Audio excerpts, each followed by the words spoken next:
Primeira coisa, horas antes do assassinato da Marielle, o Elcio Queiroz, motorista do carro, foi até o condomínio Vivendas da Barra, onde mora Jair Bolsonaro. Isso aqui não é o que eu acho, não é a ser investigado. Isto é um fato documentado. Ele foi até lá e, segundo o porteiro que estava na portaria na época, pediu para a portaria interfonar para a casa 58 de Jair Bolsonaro. O porteiro anotou, inclusive, o número 58 no livro da portaria. Interfonou para a casa e, segundo o porteiro, o homem que atendeu do outro lado era Jair Bolsonaro. Isso tudo são declarações do porteiro. No dia do assassinato da Marielle, o Elcio Franco, horas antes, foi até a casa do Bolsonaro, segundo o que falou o porteiro. A partir daquele momento, isso aqui foi publicado no Jornal Nacional, o porteiro diz que suspeito de matar Marielle pediu para ir à casa de Bolsonaro no Rio de Janeiro, mas visitou outro acusado. Tá? Isso aqui publicado pelo Jornal Nacional. A partir daquele momento aconteceram coisas que não podemos nos esquecer. O Bolsonaro imediatamente foi até a portaria do prédio, do condomínio,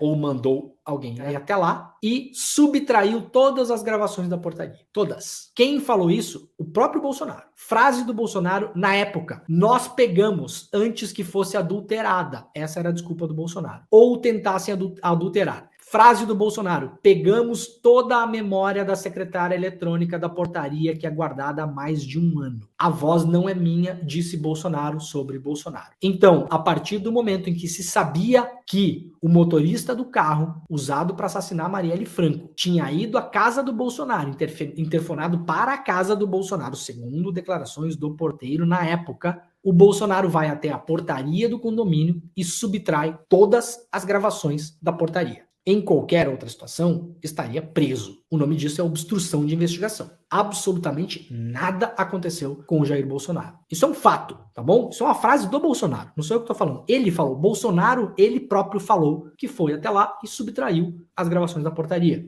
Outra coisa que aconteceu. Carlos Bolsonaro, Carluxo, foi também até a portaria, mexeu nos computadores da portaria, mexeu no sistema de gravação de vozes e colocou uma série de gravações online dizendo que a voz não era do pai dele. Foi lá mexer, foi lá, possivelmente, se quisesse, adulterar provas. O nome disso é a mesma coisa do Bolsonaro. Obstrução de investigação. O que é que aconteceu com o Carlos Bolsonaro? Absolutamente nada. Terceira coisa que aconteceu naquele dia, naqueles dias subsequentes. Bolsonaro acionou Sérgio Moro para, entre aspas, ouvir o porteiro. Foi lá, acionou o Moro, que era ministro da Justiça na época, como se fosse um delegado particular dele, Bolsonaro, para ouvir o porteiro. Palavras do então governador Wilson Witzel sobre o Moro. Moro acuou e coagiu o porteiro. O que aconteceu dias depois? O porteiro mudou a versão e desapareceu. O porteiro falou que não era bem aquilo, que se confundiu, que não era o seu Jair, que não era a Casa 58 e sumiu. Ninguém mais nunca ouviu falar desse porteiro. Diante da mobilização sobre todos esses fatos, o motorista do assassino que vai até lá,